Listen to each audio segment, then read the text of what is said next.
Hello everyone, my name is Daniel Fernandez. I'm a project manager in the social enterprises of COGAMI.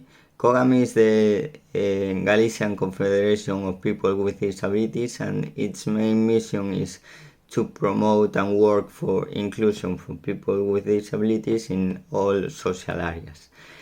Perhaps one of the main leverage for inclusion is employment, and at this moment COGAMI has 9 social enterprises and employs 700 people at least.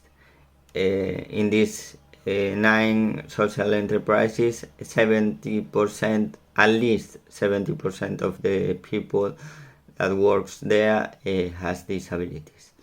In the last meeting held in Santiago in March, we had the opportunity to share the challenges and opportunities that the social economy face at this moment and in the future, and also to create network with other partners in Europe that has the same concerns. So thank you very much for inviting me to AGACA and the promoters of the project, and I hope to see you again in next meetings and projects. Thank you very much.